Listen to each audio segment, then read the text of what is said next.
You're listening to the Totally Indian Football Show by Humans of Indian Football. Well, if you've heard the announcement video, we told you that expect new things and new voices on the show, and this is just the beginning. So, welcome to the episode 16 of the Totally Indian Football Show.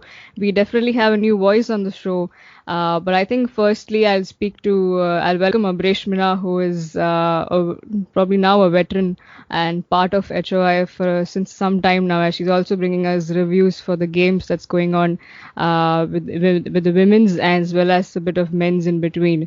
Brishmana, welcome to the show. Thank you, Siju. Yeah, I'm not And a veteran yet, but yeah, still, thank you. well, thank you so much for making time. I mean, amidst you're unwell, but you still made time. Thank you so much for that. No, not at all. And well, introducing the new voice, the debutant on the show is Sagnik from the Bridge. Hi, Sagnik. Welcome to the show. Hi, Siju. How are you doing? I'm doing well. How are you? I am okay. So, just came back from office a while back. So, it's been a long day. Yeah, great. For our listeners, we've recorded this episode on a Friday night. So yeah, we have two people who have had a long day but still made time to record this show. And without wasting much time, let's kickstart. Coming to you, Abreshmana, first, we are fresh off two international friendlies that the Indian women's team played, and we saw them play against Uzbekistan and Belarus. Both were vast different, I would say, performance wise from both.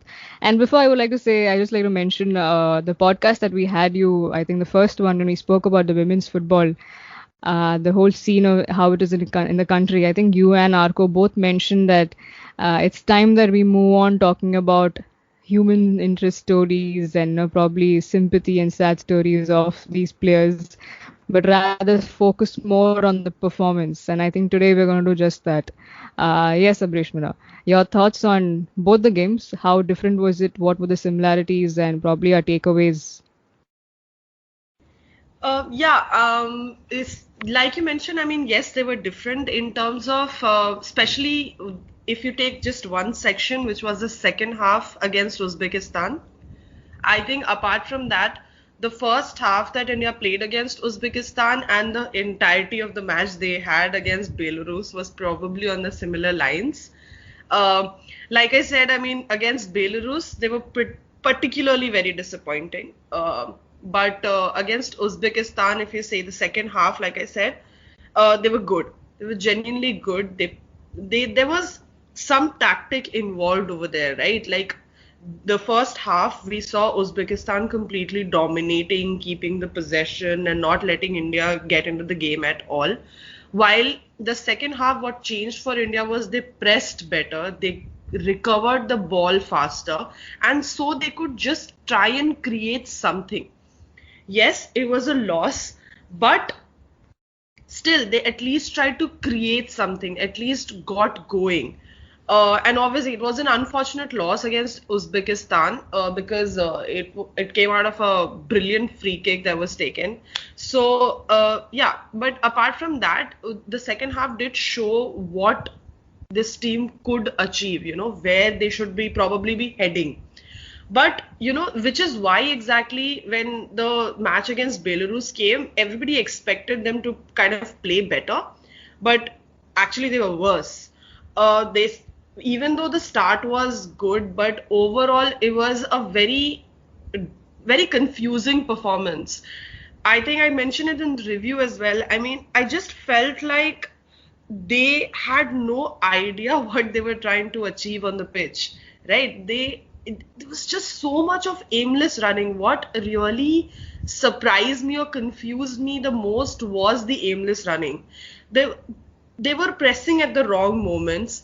They were so hassled at times that they had to sprint to track back because there was no cohesion between the players. There was serious lack of understanding of what was happening on the pitch.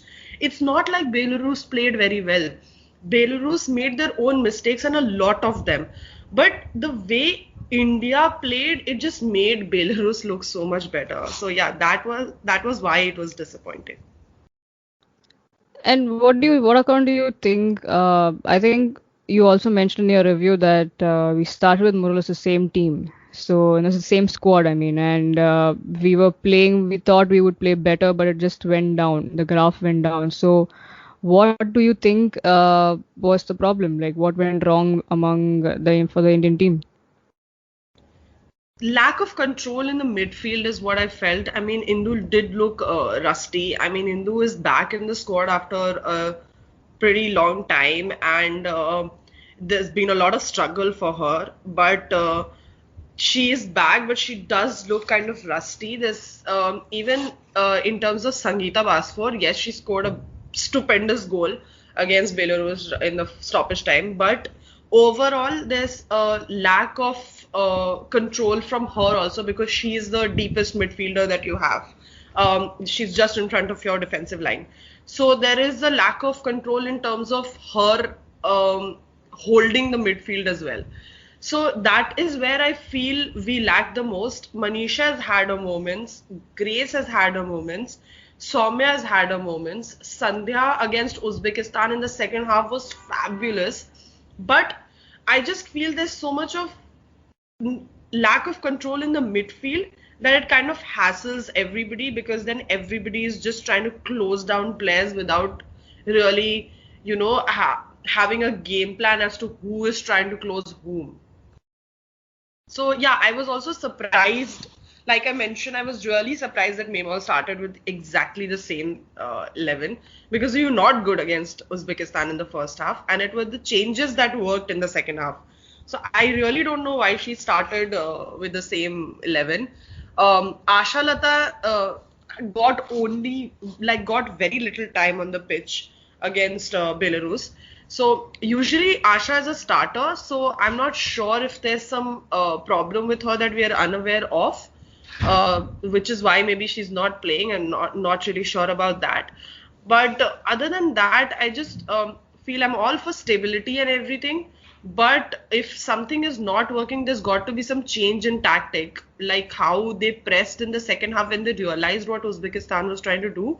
They should have tried to do something different against Belarus as well because I just felt Mehmal was way too cautious, not really, making any substantial change on the pitch, which is what contributed to Belarus handling the whole game very easily. Sagnik, what do you think? How much did this team miss the likes of Baladevi and Dalima? Dalima, I don't think she could have been a great addition to this squad, but Bala Devi could have helped. But then again, as Abdeshwin said, it was the midfield that faltered and not exactly the forward line. Because I saw Pyari, she was playing quite well. Like she started well against Belarus, and she was running down and she was stitching together some good passes. But it was the midfield that faltered, and I kind of expected more from Grace, and I don't know why, and Indumati of course, but they both let me down. So that's there. So as Abdeshwina said, both the teams they dominated. They were playing at a clearly higher tempo than India, except for that second half where India played well. India, the players were out of their zones. They were not being able to mark the players properly in their zones, and that's where I think the link up failed. Somewhat India were chasing throughout some way. So yeah, um, that's all I think. What, according to you, I mean, would be the highlight from these games that we watched for to take away from the Indian team performance? Positives. If you're asking, then I should say that when we were touring into Turkey in February, we were losing like 0-8 and were like big losses against Russia and all. So from there we have closed that deficit, but then again it's nothing. Like people will sugarcoat things and say that India played better and certain players got back to this squad and all. But I don't think quality wise there was a vast difference. If you see, there was just no like there was a lack of intensity. Where when the UAE players, when the sorry not US UAE, when the Uzbekistan players or the Belarus players were getting the ball, none of the Indian players were rushing them to closing them down. Like they were giving them 5 to 10 seconds on the ball. But when the Indian players were getting the ball, they were only getting like 2 to 3 seconds because they were getting closed down. So that difference in intensity, I think that's where India should focus on.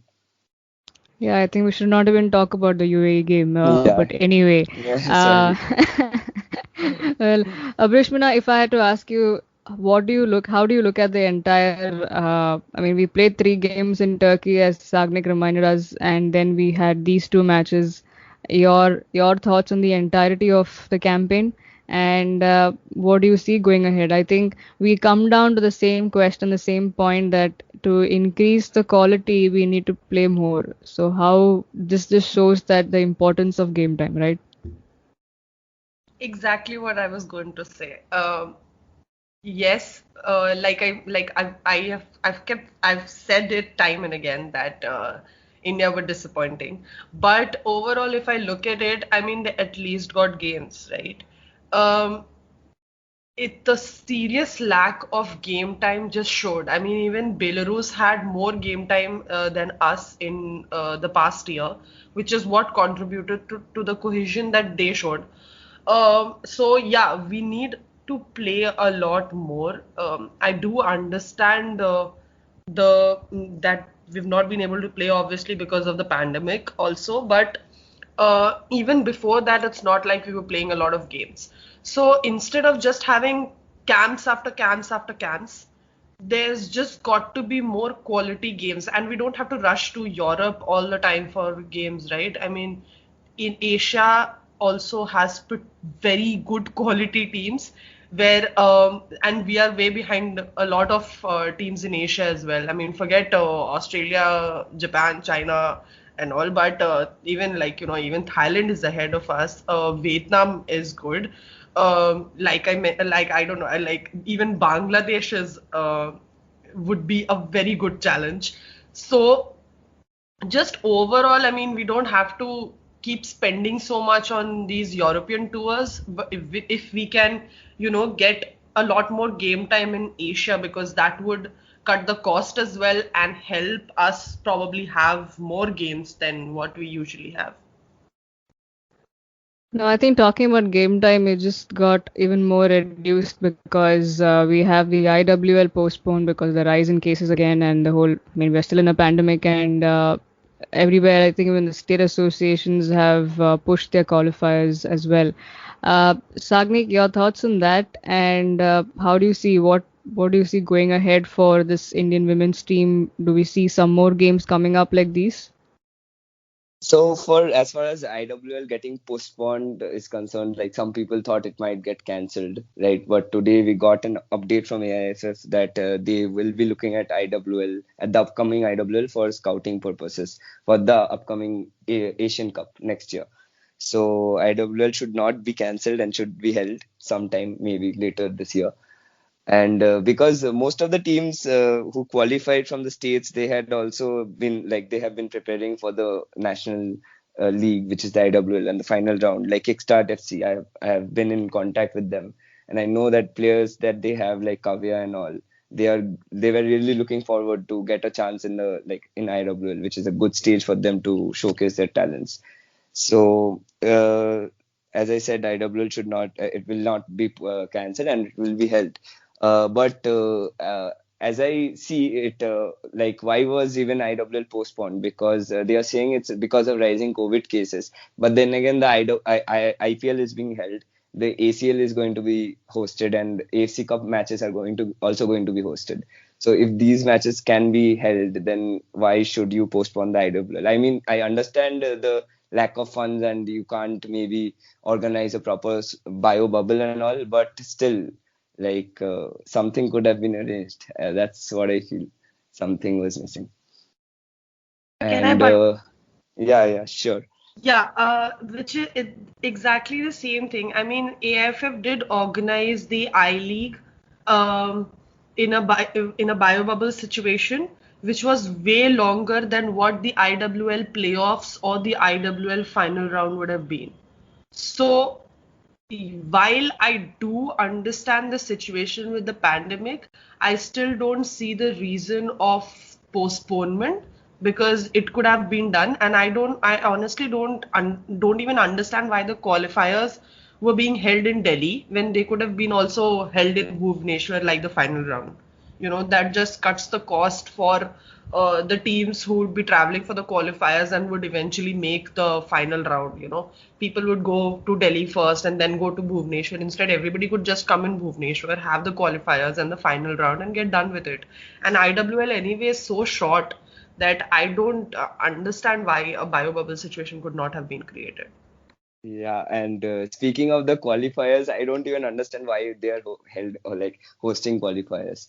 Like there are 16 states, 16 champions, 16 states held their women's leagues, 16 champions, get a national league done with 16 teams. There's a longer league that's more matches for the Indian footballers, and that will eventually help the Indian national football team, right? Yeah, absolutely. I mean, I hope and I wish we had the right people answering these questions because at least, I mean, what I mean by saying the right people are the people in power, and there are not too many questions that need answers for. But for now, we only have Sagnik and Abrishmina asking questions. Well, there are no answers to it as of now.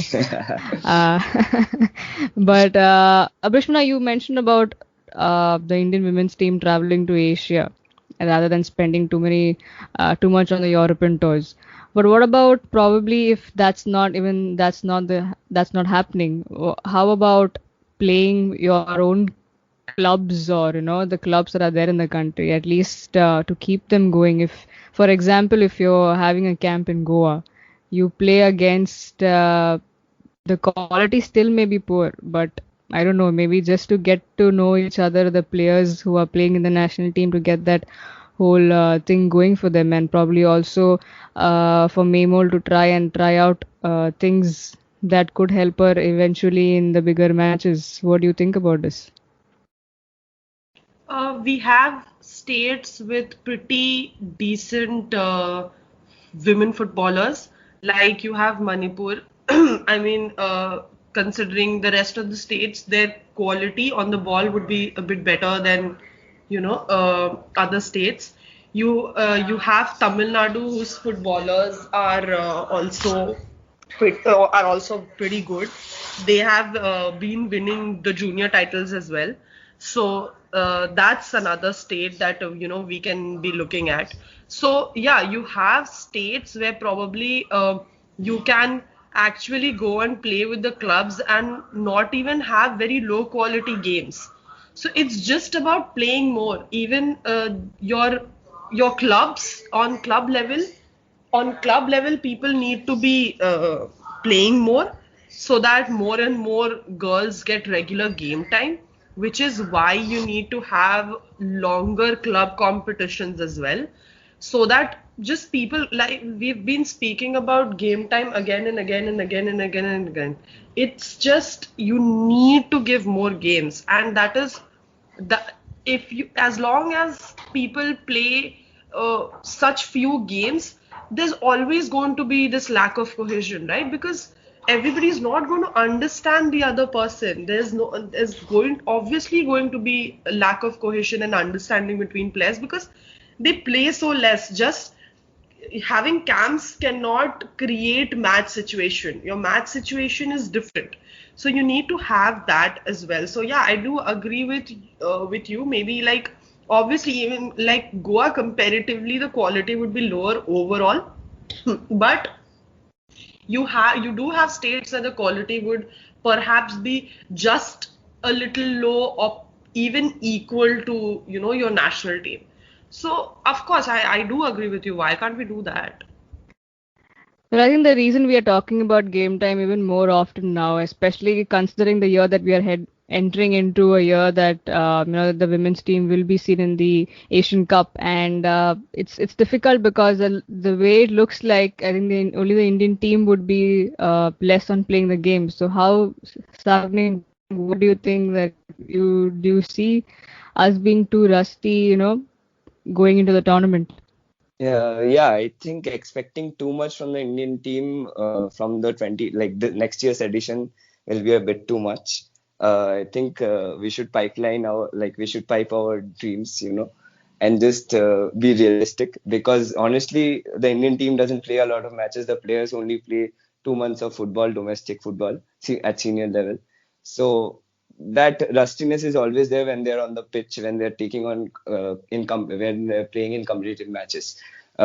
See, the team I think was in a camp from December, and for 3 months, 4 months they were in a camp, and then they went to Turkey. They came back, they were in a camp, and then they went to play against Uzbekistan and Belarus. And yet, their performance showed that there was no match practice, there was no cohesion.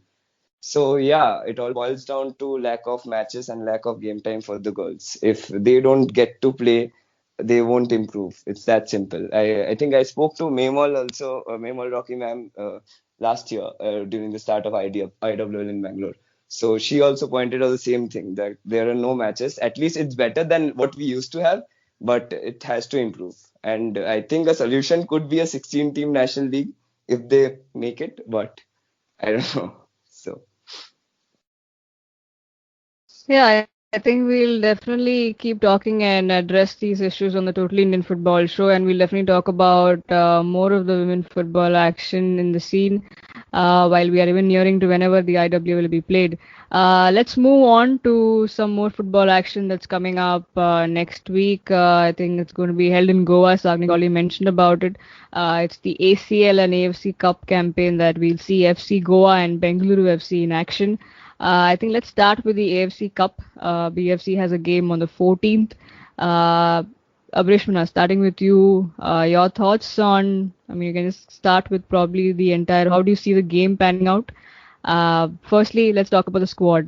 We have a new coach. BFC was termed as, they are in a rebuild mode, and this is the first game post the rebuild. So, how do you see the squad like?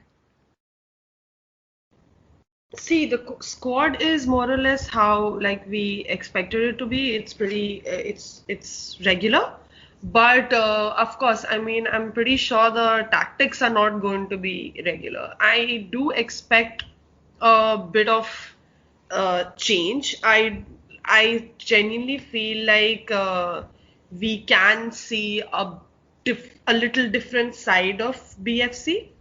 Um, there's obviously always going to be an identity with BFC that they probably were lacking most of the time this ISL season. But overall, there has to be some kind of identity with BFC. So I think that's kind of going to stay. But I do expect a few different names. Maybe Leon would get a bit more game time. I do hope Leon gets a bit more game time, and we can maybe see a few different names because we don't know how the coach has prepared the team or how the coach is looking at all the players. So yeah, maybe we'd see a couple of new names as well. And what are your thoughts on the opponent that Bengaluru FC will be playing?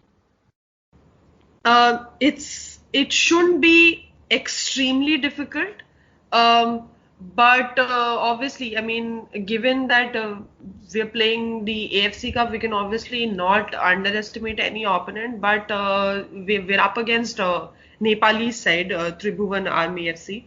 So I do think that there is a chance that BFC can look at it as trying to play their best football without worrying too much about what the opponent would be doing. Sagnik, your thoughts? We'll be seeing, we have some new they've even done some new signings, and in the foreign squad, we don't see Dimas. So, do you see that as a big miss, or that's okay? No, I think for AFC Cup, for the entire campaign, I think BFC are not especially planning for just one match, right? They're planning for a longer campaign where they can go as far as possible. So they needed two foreign defenders because their defense has been leaking goals through the season. So they needed two defenders and two foreign defenders, and they went with Juanan and Musawa King. So I think that was the plan always, to get a new defender in the squad. And Eric Patalu should, provide the balance in midfield. But Dimas will be missed, because he is the one who provides the creativity from midfield. And without him, the services will be missing, because as good as Suresh is, he is not. He can drive forward with the ball, but he cannot play those magical passes. So a lot of pressure will be on Sunil Chhetri to create as well as to score, as always. And Clayton will also have a lot of pressure on him.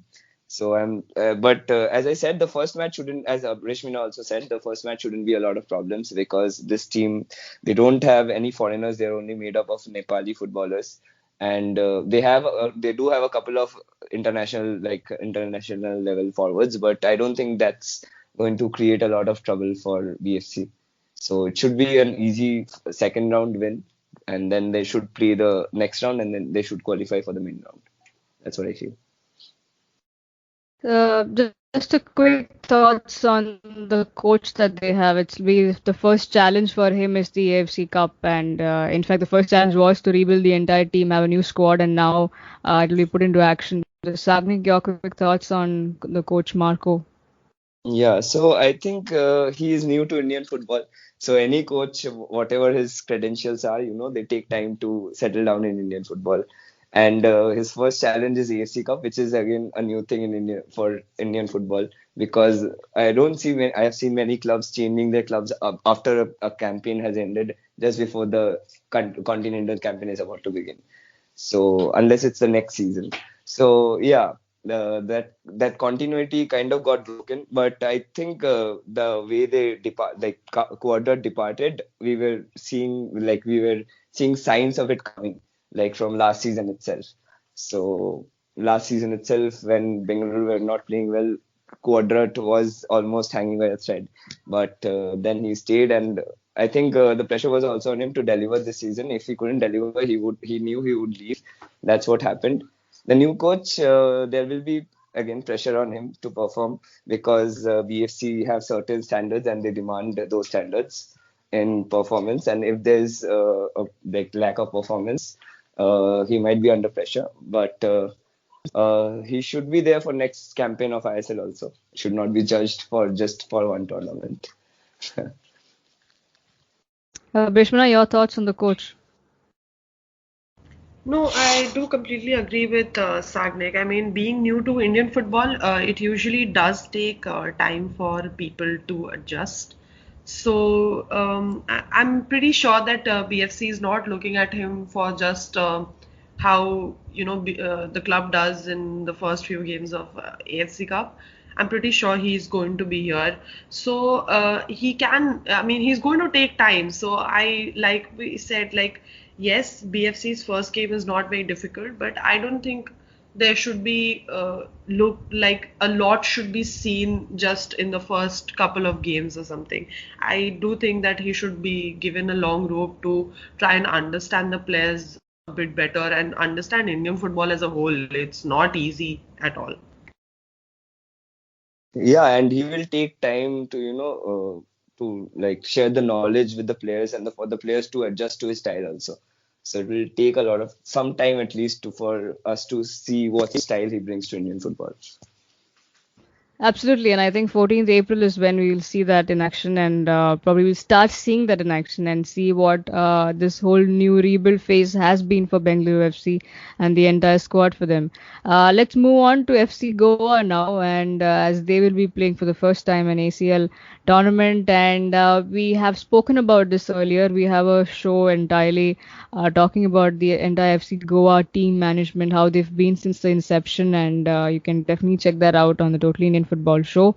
But we also mentioned, I think, like not to have too much of expectations from this because they are pitted in a crazy group. It's probably termed as a group of death. They have a club from Iran, Qatar, and UAE among the champions from there playing FC Goa. Sagnik, I'll start with you. Firstly, with the squad, and I think what people must be thinking is the team is going without Noguera and Angulo. Yeah, exactly. So people were actually shocked kind of when Angulo was dropped, because he has been the leading goal scorer and Nogueira's created so many chances. He made so many assists. So and he's really good with through balls. But then again, if FC Goa, they needed two foreign central backs for AFC Champions League because the competition level is much higher. As we see the teams, like the teams are crazy, as you said. So they needed two foreign defenders, and Donachi was brought ahead like before last season just for that purpose that he will play in the ACL as the Asian quota player. And Ivan Gonzalez, of course, he played well in the ISL, so he was an automatic selection. The selection choices were boiled down between Edu Bedia, Jorge Otis, and Angulo, and of course Nogueira. But then again, Edu Bedia is the captain, and he provides that stability in central midfield, so he has to be there. And I think why Goa went with Jorge Otis and not Angulo or Nogueira is because while Nogueira can provide and Angulo can score, Otis can do both. He can run, he's quicker. Angulo is slower. That was probably one of his cons. So Otis is faster. He can score and he can create and he can dribble. So that is why even if I had to make the team, I would have taken him from what I saw. So yeah, I think Goa made the right choice there. Uh, and among the domestic players, I think it will be very crucial for the domestic players to play well because they have played the international games just now. And they're back in a big tournament. So I'm looking forward to see how Ishan Pandita, Brandon Fernandez, and everyone, they perform.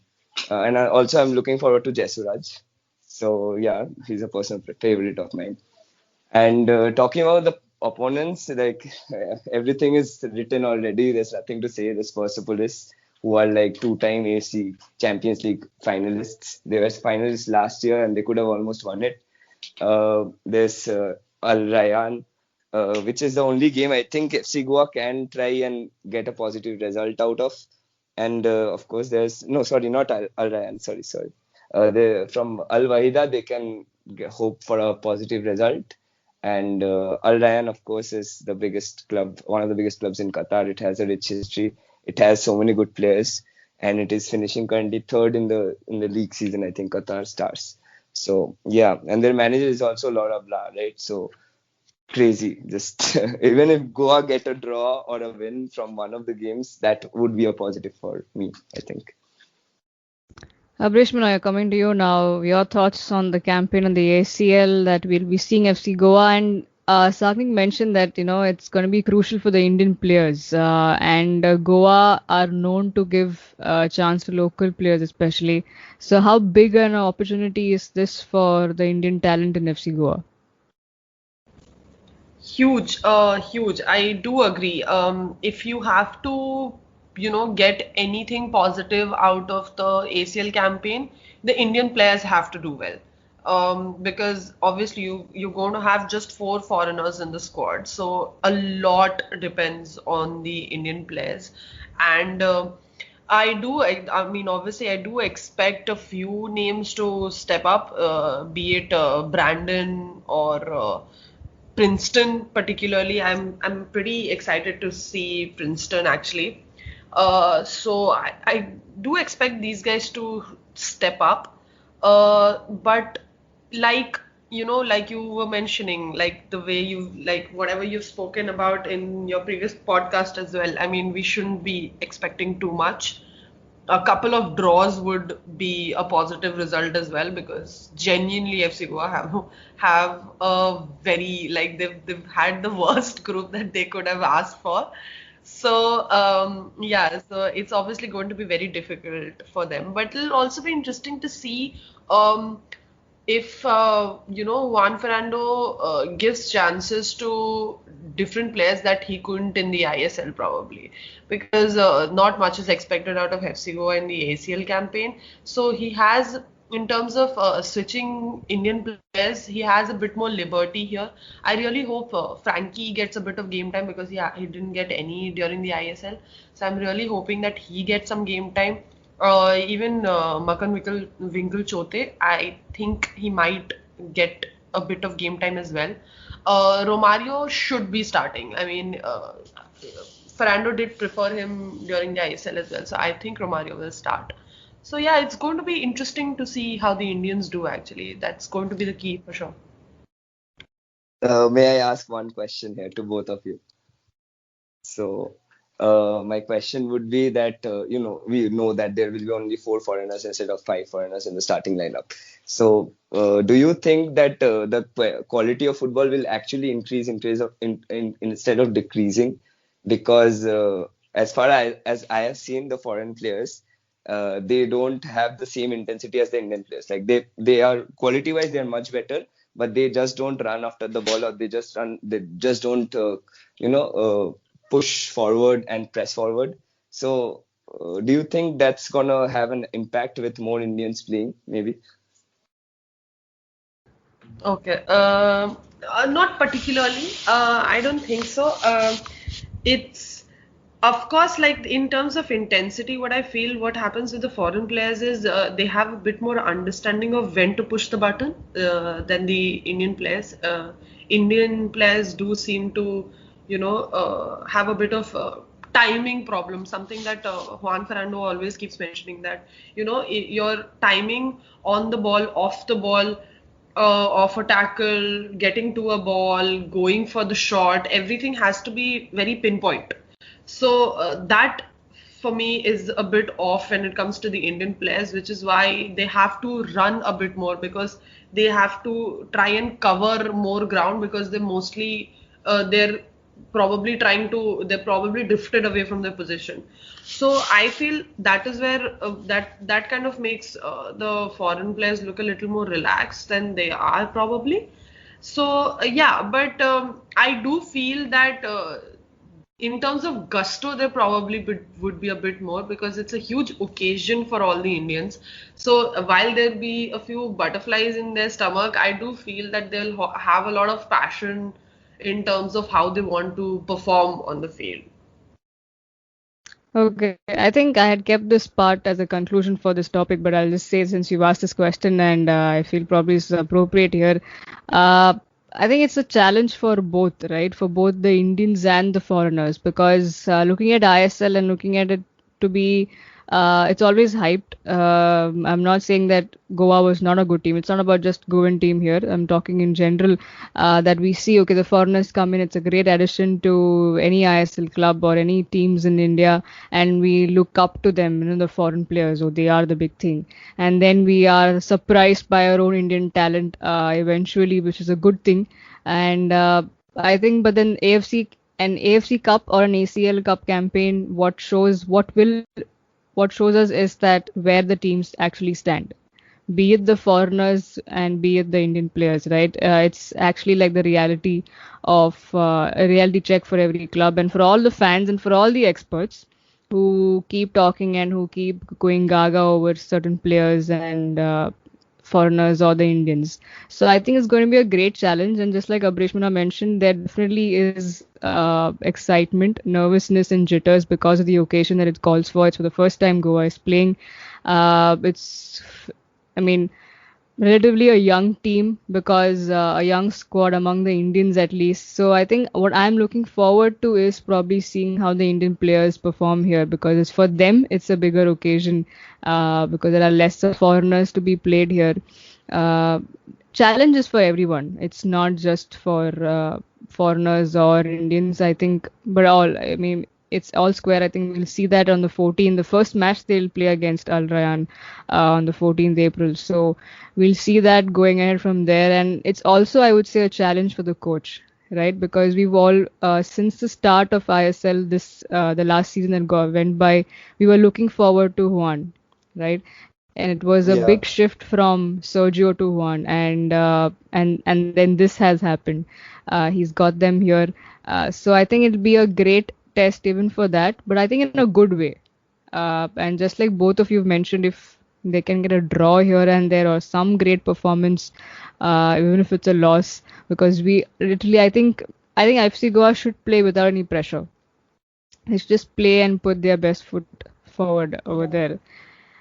Yeah, I mean, when the host talks about and answers a question, it goes on for a while. So let's just get back. Well, to Yeah. conclude the show. To conclude the show, I will ask you. I don't think we'll have another episode just before the 14th, so this episode also acts as like a preview kind of a thing before these teams play their big campaigns. So, Abrishman, I'll start with you. FC Goa plays Al Rayyan the first game. Your expectation from this particular match and your thoughts?